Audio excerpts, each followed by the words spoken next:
अपेक्षा आहे आणि मतदान डॉक्टर बाबासाहेब आंबेडकरांनी या देशाला संविधान दिलं आणि त्या अंतर्गत आता ही लोकशाहीची निवडणूक आहे।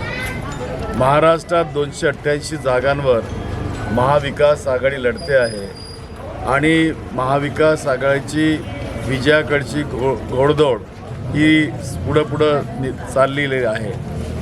आज राज्याची परिस्थिती जर बघितली तर राज्यातला मतदार हा महायुतीपासून उदासीन आहे, भारतीय जनता पक्षापासून उदासीन आहे। त्यांनी ज्या पद्धतीनं या देशामध्ये पक्ष फोडण्याचे काम केलेत, ज्या पद्धतीनं त्यांनी लोकांवर ईडी CBI लावून त्यांना जेलमध्ये टाकण्याचा प्रयत्न केला आणि निर्दोष सुटलेत लोक, अशा पद्धतीनं राज्यामध्ये काम करणारे जे लोक नेत्यांवरती हल्ले करवतात, नेत्यांना गोळी मारायला लावतात, असे हे पक्ष, ही युती महायुती याचा विरोध सर्वत्र या ठिकाणी होतो आहे।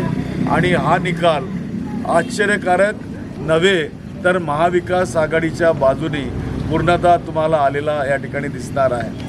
मी या प्रसंगी माझ्या मतदारसंघातले जितके मतदाता आहेत त्यांचा माझ्यावर संपूर्णपणे विश्वास आहे। मलासुद्धा त्या खात्री आहे की मी आजपर्यंत केलेल्या कामाची पावती, त्यांचं जे प्रेम आणि जे स्नेह माझ्यावरती आजपर्यंत झालं ते सगळं यावेळेला पुन्हा एकदा या मतदानाच्या निमित्तानं ते प्रदर्शित करणार आहेत आणि हा मोठा विजय या ठिकाणी माझा या ठिकाणी या मतदारसंघात होणार आहे। जनतेला काय आव्हान करू इच्छितो? मी जनतेला आव्हान या ठिकाणी हे करू इच्छितो की आपण लवकरात लवकर घराच्या बाहेर पडून मतदानाचा अधिकार जो भारतीय संविधानाने आपल्याला दिलेला आहे त्याला बजावण्यासाठी पुढे या आणि महाविकास आघाडीला भक्कम करण्यासाठी, भारताची राज्यघटना सुरक्षित ठेवण्यासाठी, आपलं जीवन सुरक्षित करण्यासाठी तुम्ही मतदान करावं आणि प्रचंड बहुमताने महाविकास आघाडीला विजयी करावं